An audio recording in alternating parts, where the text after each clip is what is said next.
você se coloca como eu mais 6, você está no centenário. O centenário que vai para uma oitava consciência, e essa oitava consciência você pode colocar como o espírito desse 7. Para entender esse negócio do 6, do 7 e do 8 é mais difícil. Quando a gente aprende os princípios básicos de cosmogênese, nós temos o eterno, depois nós temos os 7 anjos. Os 7 anjos, certo? Então o eterno ele é o oitavo do 7. Sim, ele é o oitavo do 7. Então se você coloca esse processo de espírito, vamos dizer assim, o mono, o oitavo, ou o eterno, é a mônada ou é o espírito dos 7 anjos, que são 7 filhos dele. Então o caminho é os 7, desenvolver cada um 7 de consciência deles, e fazer um sistema evolucional, gerando hierarquias, gerando kumaras e etc. Então quando eles fazem o papel deles, eles retornam para o oitavo. Então esse mesmo processo, ele vai se manifestando infinitamente até chegar no ser humano mais comum, ou na base da pirâmide, ou na base da escada de Jacó, que todos nós estamos. Então, o que ocorre? Para a gente retornar, a gente sempre está ligado a outros 6 para a gente estar no centenário.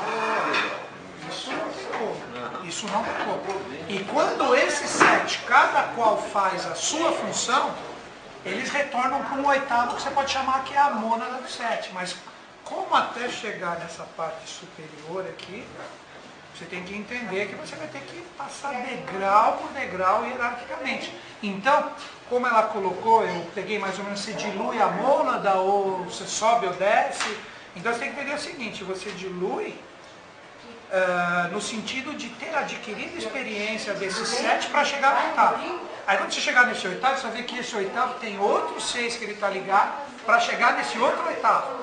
E aí todo mundo vai se desenvolvendo hierarquicamente. E esses 6, que ela diz, se eu sou uma dessas 6, que você dilui aquela etapa, não que você dilui a experiência. A experiência se mantém e passa para o degrau de cima, senão ela não teria sentido. Então não tem esse sentido de diluir. A realização é constante. É constante. O que te difere nessa escada, vamos dizer assim, é o seu estado de consciência. Um exemplo, aqui você tem todo mundo. Mas não dá para você falar que está todo mundo no mesmo estado de consciência. Cada um está no seu patamar, mas todo mundo está no propósito de realização como corpo físico. É aí que você entende como os corpos se interligam. No sentido de chegada ao seu eu interior, que ela falou de alma gêmea também, que alma gêmea primeiro, eu fiz até uma palestra recente sobre isso. Você nunca está preparado para uma realidade exterior se primeiro você não achou o seu interior. Então primeiro você se acha dentro para depois você estar preparado. A gente sempre falha nos relacionamentos porque a gente chega, o que a gente faz? A gente joga o que a gente tem de anseio no outro. Você que vai resolver, você me complementa, isso está tudo errado. Primeiro você se acha dentro de si. Essa é a verdadeira alma gêmea, por isso que ela é gêmea. Porque ela é igual a você, ela é você na verdade. Ela é a sua individualidade. Sim, você cria uma sombra e não uma compreensão. E essa individualidade ela está revestida de uma personalidade, que é a nossa alma. Então quando a gente une a personalidade com o nosso ego divino, que é a nossa interioridade, essas duas realidades gêmeas, que na verdade são uma só, se encontram. Aí você está pronto para fora. Aí você está pronto para a realidade exterior. Então hoje você pega cada um aqui realizando, fazendo a sua função, mas cada um faz de acordo com o seu estado de consciência. Se você pega uma pessoa com um estado de consciência elevado, ela vai executar uma coisa, seja o que for, seja varrer uma rua, seja projetar um prédio, dependendo do estado de consciência dela, ela vai fazer bem feito ou mal feito. Então não tem essa de você fazer uma analogia entre o que é toda essa realidade da cosmogênese, da antropogênese que a gente tem, com a nossa realidade do dia a dia, que bem terrena, vamos dizer assim, né? Se eu tenho que construir um prédio, se eu tenho que fazer um projeto, eu tenho todo o processo de ideação, né? E aí, essa ideação, quer dizer, é o projeto, quer dizer, eu vou pensar em fazer alguma coisa. Agora vamos imaginar que eu vou pensar em alguma coisa nova. Eu tenho que idear isso, idealizar esse processo. Eu não sei muito bem o que vai ser, mas eu sei que vai ter uma coisa ali para acontecer. E aí você conta com quem? Você conta com essa parte de ideação, você tem que ter energia para fazer, você tem que ter o processo mesmo do pensar, da mente, que vai projetar isso. Né? Então, fazendo uma analogia aqui com o terreno, eu estava pensando outro dia em algo nesse tipo. Quer dizer, se eu sou um idealizador, eu preciso tirar de mim mesmo a energia, eu preciso tirar de mim mesmo alguma coisa para fazer. Vamos imaginar o começo do cosmos lá. Né? Praticamente você está vindo daquilo que se chama nada, para idealizar alguma coisa. E aí você fala, bom, então eu tenho que primeiro idealizar, depois eu tenho que ter energia para fazer. Então essa idealização, essa energia vai te criando o processo eu preciso polarizar para gerar o campo energético, para poder depois fazer a construção. Polariza, né? Você tem a polarização inicial, cria energia pelo antagonismo. Daí você vem e faz uma projeção, aí você precisa de auxiliares. Cada um dos 7 são auxiliares. Cada um é o engenheiro, o outro é o político. O engenheiro vai construir, se ele não tiver, é o pedreiro. Ele precisa, todo mundo vai cumprir sua missão, né, cara? Exatamente. Uma pessoa que está com o estado de consciência lá em cima, de repente você pega um exemplo, o nosso mestre, o professor Henrique José de Souza. Se ele não tivesse a sociedade, os irmãos e todo mundo ali que estavam no estado de consciência inferior ligado a ele como mestre, como é que ele ia realizar? Ele até poderia fazer algo, mas a verdadeira intenção é chegar nele até aquele que está no começo da iniciação. E todo mundo é interligado. Então aí que você chega nesse processo de tucuísmo, o padrão de 7. Você tem, você fazer um projeto, você precisa primeiro saber, que política que eu vou utilizar nessa construção, que engenharia eu vou utilizar, que arquitetura. Então você vai criando os aspectos, os 7 aspectos principais para você fazer uma construção, tá certo? Pensa por aí. Né? Tudo bem. Não, isso aqui é só uma suposição, não estou dizendo que seja assim. Daí você vai, usa essa especialidade, cada um na sua especialidade. Isso você está indo lá no primeiro, né? No primeiro, vamos dizer assim, no primeiro trono lá, da ideação toda. Depois você precisa fazer com que isso aconteça efetivamente. Você tem que ter o construtor, as hierarquias construtoras. Você não tem que ter o cara que pôr o tijolo, ou seja, que vai construir efetivamente isso. Só que para sair lá da ideação e chegar lá na construção, eu preciso de um meio termo. Eu preciso do mestre de obras, eu preciso do mundo das leis, ou seja, aquilo que vai efetivamente projetar isso aqui no terceiro trono. E que depois vai ser cumprido. Aí você efetivamente começa a construir alguma coisa. Essa polaridade de cima e a resposta que vem do mundo desse é Forrati Kundalini. A gente faz a nossa yoga da série interna. Que quando você pega dentro do templo, você pega o sacerdote, ele é Forrati, a sacerdotisa é Kundalini. Então ele, de uma certa forma, ele é mais idealizador, e ela é aquela que plasma, a plástica. Por isso que quem é que fala no sacerdote? Né? Quem é que fala? Quem é que fala no ritual? O sacerdote. O sacerdote que fala, e ela fica o quê? Ela fica plasmada. Mas quando sai do templo, no mundo externo, ele se torna Kundalini e ela se torna Forrati. Se inverte o papel. Você tem que entender que existe essa inversão. Tem um irmão, que eu nem lembro, ele postou na lista lá da série Interna da Biose, ele falou um exemplo bem clássico. Quem é que cuida do fogo dentro da casa? Quem que é o piloto do fogão? E quando está fora na churrasqueira, quem é que cuida do externo? Lembra disso, vocês esquecem? A gente meditar nas revelações. Por isso que o professor, quando ele veio para a face da Terra, ele veio pela embocadura Barixá de feminina ou lunar, que está em Vila Velha. E Helena veio para a face da Terra pela embocadura solar, que é o roncador. Vocês entenderam? Então tem ali a inversão de valores, porque dentro é o contrário, é a mesma coisa que a gente. O encontro da alma gêmea. Todo homem tem isso aí. Todo homem tem sua parte interna feminina. Entendeu? Porque senão você não vai formar andrógeno nunca. E a mulher tem E a mulher no inverso. A mulher tem dentro de si a parte masculina. Porque senão você nunca vai formar andrógeno. Por isso que quando você vai ao encontro da sua interioridade, você forma a neutralidade do segundo trono, que é o padrão do andrógeno. Porque o homem encontra seu lado feminino e a mulher encontra seu lado masculino. E aí se completa isso, As tônicas, uma é turca do outro. E aí vai. E quando você fala turcos, são iguais, são semelhantes, que estão ligados, que na verdade os 7 são turcos de quem? Daquele que é o oitavo. E cada um é turco do e ele outro. reproduz aquilo que foi feito lá no início da E comunidade. num colégio iniciático, você pode mudar isso de acordo com o seu estado de consciência e, vamos dizer assim, o burilamento da sua própria consciência. Como é que você faz isso? Você está aqui. Porque a nossa iniciação é coletiva, por quê? De repente, quando você começa a realmente estudar e se aperfeiçoar, você vai se afinizar com a sua consciência com outros que estão no seu mesmo patamar. Então você sobe. Por isso que alguns ficam, outros não. Porque um se aperfeiçoou. E um dos princípios do Kaizen. Vai ver ali Páscoa.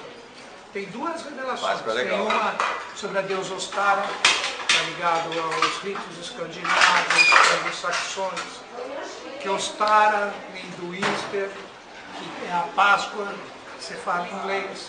O que a gente fala Páscoa? Que vem do Pesach, que é a palavra Páscoa, pulo ou salto dos hebreus. Coisa muito interessante, está ligado ao Egito. O Pesach, que significa pulo ou passagem, representa o quê? Quando a família do Cristo, José, Maria e Cristo, passaram ali pelo Egito refugiados. E quando eles estavam passando ali, daí que vem a festa, quando eles estavam passando ali, começou a se formar os novos cristãos que estavam ali, e todo cristão egípcio é conhecido como copta. Daí que quando vocês pegam as revelações, vocês pegam que Cagliostro, ele era grão-mestre da maçonaria copta egípcia. Estava ligado à maçonaria cristã e etc. E por isso que o rito cristão pegou esse nome e jogou como Páscoa aqui. Porque está ligado aos mistérios do Cristo e copta, lá dos hebreus ligados ao Egito. E hebreu é lunar e Egito é solar, perfeito. Estava ali Jesus e Maria. Vocês pegaram? Que coisa sensacional isso? Está tudo ali fechadinho. E muitas pessoas criticam que a igreja católica, cristã, que surrupiou, que copiou. Não, mantém-se o rito da tradição. Então tem muita gente que fala Cristo foi inventado porque é a mesma história do Buda é a mesma história do Krishna. Lógico, um é tudo do outro. Um está ligado aos processos do outro. Eles carregam a mesma individualidade, só que com outra personalidade. Então é absolutamente correto uma tradição se basear na outra. Né? E aí se forma um rito, que é o rito da sabedoria iniciática das idades. Porque a sabedoria iniciática das idades nada se perde, é uma continuidade. Aí que você pega Jesus Cristo e Zeus Krishna, é a mesma coisa. E se a gente pegar a simbologia da Páscoa, tem muita coisa legal, né? O próprio ovo, né? O ovo é o sinal da fertilidade. Por quê? Quer ver como a religião cristã, o cristianismo pensou de uma forma fantástica? Como que se determina a Páscoa? A Páscoa é depois do ano novo astrológico, que na verdade é o equinócio de outono aqui, mas é primavera lá, onde foi fundado. E primavera é o renascer. Então eles pegaram a primeira lua cheia, depois do equinócio de primavera lá, e o primeiro domingo depois da lua cheia você tem Páscoa. Então, quando era saudado os ritos germânicos antigos, que está ligado aos anglo-saxões, quando tinha esse culto a deusa Ostara, eles davam ovos coloridos entre os amigos, eles trocavam isso. Eles trocavam em sinal de amizade e o ovo como sinal de fertilidade. E o coelho, não é o símbolo exemplo da fertilidade, exatamente. Então aí você junta tudo, aí você tem um rito que está ligado a nós aqui. Então se pegou todos esses ritos e transformou na Páscoa junto com a passagem que é o Pesach judeu ligado ao copta egípcio. Olha quanta coisa tem. Quanta coisa tem. Aí eu vou colocar o nosso renascimento, que não é só o do Cristo, que o nossos aqui, qual que é o nosso renascimento? Nosso renascimento está no novo astrológico com o quê? Com os ritos eucarísticos. Que você faz o rito eucarístico para quê? Para elevar, para sutilizar a sua vibração, torná-la mais consciente e você entrar naquele padrão hierárquico que vai te ligar aos dianos, que tem 100% do sangue. Eu estava lendo uma revelação do professor hoje, ele estava falando de Jacob Boehme. Ele falou assim, uma pessoa extremamente simples, um sapateiro, mas uma pessoa que tinha tantos CIDs dentro dele, tanta consciência de realidades passadas, que ele tinha uma clarividência igual a Emanuel Swedenborg, que era um grande ser de grande hierarquia. Então, o professor mostra que os CIDs e os valores independem totalmente da classe social como a pessoa se encontra. Tudo é o valor que ela possui dentro de si e como ela quer chegar. Inclusive o Jacob Boehme, quer ver acabar lá, ligado a ele teve 2 estalos que seria essa iluminação, essa subida de Kundalini. Uma primeira, quando ele era mais jovem, 20 e poucos anos, a segunda, que foi mais importante, quando ele tinha 35. 35 é 7 vezes 5. É o 7 que a gente estava falando até agora, vezes o padrão do 5º estado de consciência. Então você pode dizer que o 5º estado de consciência, com 35 anos, veio para ele pleno. Aí ele começou a escrever livro, ele se tornou esse ser fantástico que a gente conhece da história. Um grande filósofo, um grande escritor. E ele faleceu com 49. Quando esse 7 atingiu o padrão do 7, ele terminou a missão dele na face da Terra, deixou as coisas... Acabou a proteção de mãe. Sabe quem é o puxador de vocês? Os livros do professor. Peguem toda quarta-feira, na reunião, um livro e fala, vamos ler esse livro inteiro. Pega, lê 1, 2 páginas e até muito. Lê um parágrafo e vê o que vocês entenderam. Destrinchar aquele parágrafo. E vai indo. E vai indo. Passado, que é a natureza secreta do homem. Esse livro é um livro fenomenal para a gente começar a dar uma... Mas vocês, se tiver 7 ali, uma consciência maior está presente. É, legal. Então vocês têm que se esforçar. 14, mais ainda, 21, melhor ainda. Mas precisa ter um esforço. Se ficar esperando sempre alguém falar, vocês não saem do lugar. Vocês vão ficar naquela escadinha ali, vocês vão ficar no mesmo degrau o tempo inteiro correndo, até gastar. Tem que batalhar junto, um puxa o outro. O que um não enxergou, o outro enxergou e aí vai. É isso aí. Esse era o desejo do professor. Isso é muito Mas bacana. poucas pessoas, poucos departamentos fazem isso de quarta-feira. Filosofia, discutir filosoficamente mesmo. Né? Fazer uma provocação filosófica e entender do ponto de vista do professor. Pega o CAF. Antônio Ferreira. Tem um material sensacional sobre. Tá difícil Ferreira, pega o Vidal. Tá difícil o Vidal, pega os livros do professor, pega a Darana. Mas vocês têm que fazer alguma coisa. Não pode Tem ficar umas apostilas do CAF sobre a cosmogênese que são fenomenais. Ele destrincha aquilo com uma tranquilidade tão grande que é. Na verdade, ele já interpretou um monte de coisa que o professor deixou escrito, né? Pegava aquela linguagem, a linguagem do segundo trono lá, mas ele já mastigou bastante. Então é legal a gente partir daí até para melhorar a compreensão. O professor, ele falava, aí depois ele falava assim, eu passo a palavra agora para o Coluna J, que vai explanar sobre o assunto para vocês. Aí Ferreira pegava e soltava aquele conhecimento. E se você faz isso, se você lê o Ferreira, você está entrando em sintonia com ele. Você está lendo o livro, você entrar na sintonia. Você lê JHS, você está na sintonia de JHS. Vim aqui fazer o ritual e ir embora, reza o Pai Nosso em casa, não vem. É bobagem você. Tem umas séries do Vidal e vai pôr isso, pode pôr, põe mesmo. Vai fazer o Pai Nosso em casa, não vem só fazer ritual, não. Besteira. Tem umas séries do Vidal e da Margarida. Você comprar uma Margarida. Ferrari e acabou a gasolina do planeta. E aí, você vai empurrar ela? Eu prefiro andar a pé. Você prefere empurrar ela? O que você prefere? Você vai andar a pé. Andar a pé, né? E é o que você faz aqui, você vem só fazer o ritual e ir embora. Você vem só alimentar um lado. Quarta-feira é uma coisa muito interessante. Segundo a tradição, foi o primeiro dia da criação, quarta-feira. Os anjos começaram a trabalhar terça-feira à noite, 18 horas. É mesmo? É.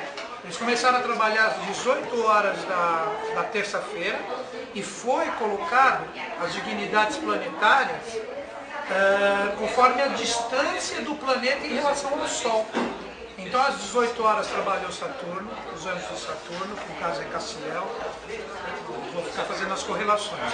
Depois veio Júpiter às 19, depois veio Marte às 20, terça-feira 20 horas Marte. Depois veio o Sol às 21 horas, depois veio Vênus às 22, Mercúrio às 23 e a Lua, essa é a ordem de 7, à meia-noite, entrou na quarta-feira. 1 hora da quarta-feira, a gente já entrou na quarta, aí retorna Saturno. Retorna Saturno, uma da manhã, na mesma hora, vai dar 6 horas da manhã certinho Mercúrio, que é o regente da quarta.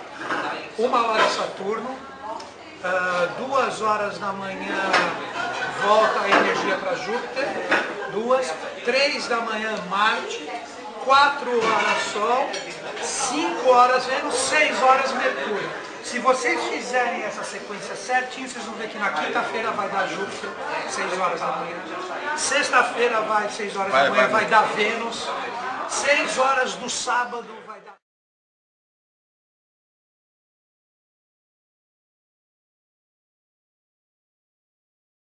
Vai dar Saturno.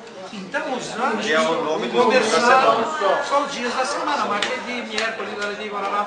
E o que acontece? O professor deixou em revelação que quarta-feira é o único dia que a força do Tati Vakasha não está horizontal, está vertical. Então, por isso que é um dia que ele falou às 20 horas, façam o ritual, horário de Mercúrio, perfeito. Estudem, potencializem isso em vocês, porque a força do Tati Vakasha, como quinto princípio, está assim, para você usar.